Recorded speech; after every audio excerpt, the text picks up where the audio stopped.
के खिलाफ जो प्रोटेस्ट होने वाला था, यहाँ पे धारा 144 लगाने के बजाय करने नहीं दिया जा रहा है और 2-3 बस यहाँ पब्लिक को डिटेन कर लिया गया जो यहाँ पे प्रोटेस्ट करने आए थे। क्या सरकार इतनी डरी हुई है, क्यों है?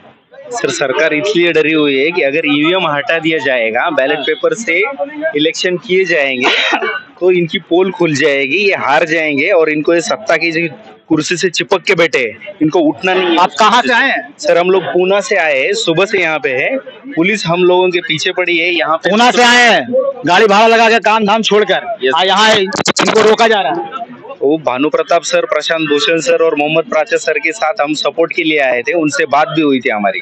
उन्होंने कहा था कि 25 को आ जाइए आप, तो इसलिए आए थे हम। और सुबह से यहाँ पे पुलिस हमको ना जाने दे रही है ना रुकने दे रही है, टिकने नहीं दे रही है। बिल्कुल बिल्कुल।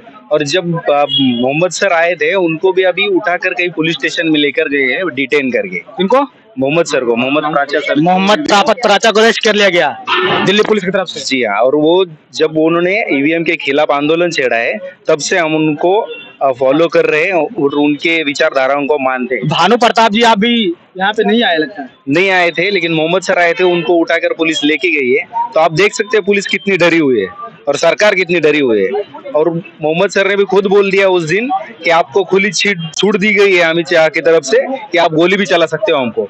तो वो पुलिस बोल रही थी कि हम कोर्ट है इसलिए ये कर रहे। तो मोहम्मद प्राचा सर ने खुद बोला था हम कोर्ट उतार देंगे, आपकी हिम्मत है तो गोली मार के दिखाओ। तो हम भी इसीलिए रुके हैं और है किसी में हिम्मत तो हमको भी मार के दिखाए।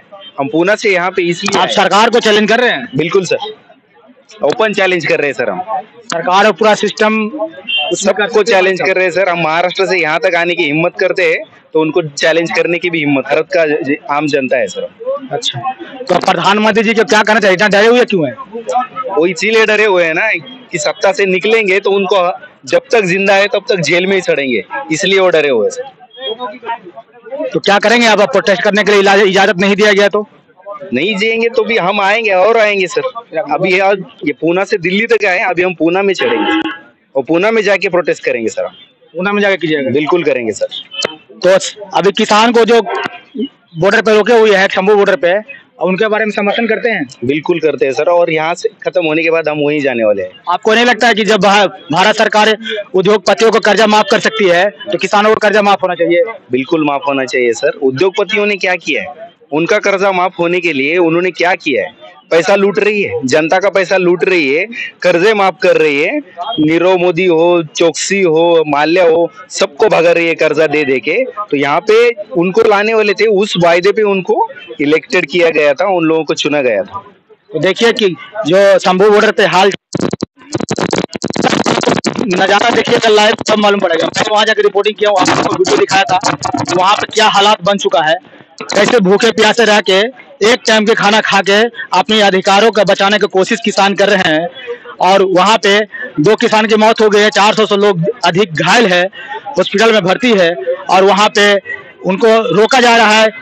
वो कहीं विदास ऐसा लगेगा वहाँ पे जैसा लगता है हिंदुस्तान और पाकिस्तान का बॉर्डर बन चुका है। सिर्फ हिंदुस्तान में ही ये हाल हो चुका है। तो सोचिए, आप कहते हैं, प्रधानमंत्री जी कहते हैं देश के जो बचाने वाले योगदान किसी का है तो वो है किसान और जवान का। तो ये जानना चाहते हैं हम आपसे कि किसान का ही बेटे जवान बनते हैं, जो आर्मी या एयरफोर्स या कोई भी आर्मी फोर्स होता है तो वो किसान के ही बेटे रहते हैं। कोई विधायक या मंत्री या सांसद या मुख्यमंत्री या प्रधानमंत्री या गृह मंत्री का नहीं होता, वो किसान का ही बेटे होते हैं। आवाज बाप और बेटे में ही वहाँ लड़ाई लगवा दिया गया है। वहाँ पे किसान उन्हीं का बेटा है और फौजी लोग रोक रहे हैं तो उन्हीं के पिताजी हैं। तो ये हाल हो रहा है, वहाँ पे बाप बेटे में ही लड़ाई लगवा दिया गया है। अब ये फौजी लोग गोली मार रहे हैं, उधर से विरोध कर रहे हैं किसान कि हमें दिल्ली जाने दो, फेसफुल यहाँ पे प्रोटेस्ट करने दो, उनका अधिकार भी है, भारत का संविधान अधिकार देता है कि वहाँ पे कि प्रोटेस्ट करने के लिए जंतर मंतर पे अगर सरकार के कोई भी खिलाफ अगर कानून अच्छा नहीं लगता हो या फिर सरकार अच्छा काम नहीं कर रही हो तो भारत का सरकार संविधान देता है उनका अधिकार कि आके यहाँ पे प्रोटेस्ट करे। लेकिन यहाँ पे भारत सरकार को डर लग रहा है कि लोकसभा जो चुनाव हो रहा है यहाँ पे अभी 2 महीने जो बाद जो इलेक्शन है, वो डर लग रहा है कि अगर दिल्ली में ऐसा हुआ तो जो मीडिया, बड़े मीडिया नहीं उठा रही है मुद्दे को, उससे भी मजबूर पड़ जाएगा। जब यहाँ पे किसान आ जाएगा तो उसको उठाना पड़ेगा, और उस बदनामी के डर से मोदी जी यहाँ पे 144 धारा लगाकर अब बॉर्डरों को सील कर किलाबंदी कर दिया गया है। बड़ा बड़ा छड़ और सीमेंट का बैरिकेड खड़ा कर दिया गया है, और वो किसान को न आने की कोशिश किया जा रहा है। तो ये है अधिकारों का हनन। इसी को लोकतंत्र को बचाने के लिए बार बार जंतर मंतर पर आंदोलन के लिए पब्लिक आते हैं, लेकिन यहाँ पे आंदोलन करने के लिए परमिशन सरकार नहीं दे रही है, क्योंकि सरकार डरी हुई है और लोगों का अधिकार को छीना जा रहा है। इसी संविधान को बचाने की कोशिश में लोग जन आंदोलन छेड़े हुए हैं। और कुछ कहना चाहेंगे?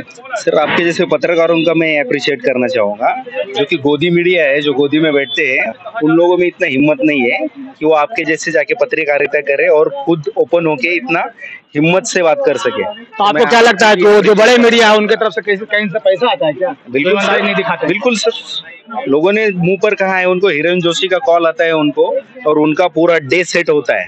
डे सेट होता है बिल्कुल, कि क्या आज चलाना है, क्या नहीं चलाना है, बिल्कुल सेट होता है। तो वैसे आपका नहीं है सर, तो इसलिए मैं आपको भी अप्रिशिएट करना चाहूँगा।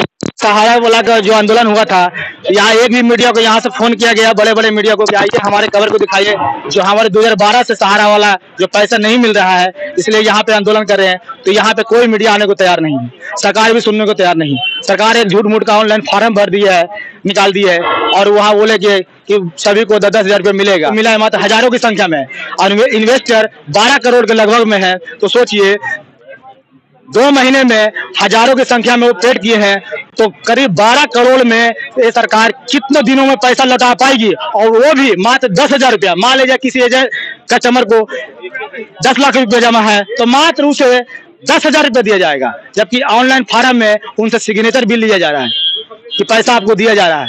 तो 10,000 रुपया देने के लिए लॉलीपॉप सरकार को देना पड़ रहा है। ये भी मजबूरी में दे रहे होंगे ताकि लोकसभा चुनाव में इनको फायदा मिल सके। तब तक के लिए जय हिंद, जय भारत। अगर वीडियो अच्छा लगा हो तो लाइक, सब्सक्राइब, शेयर जरूर करें।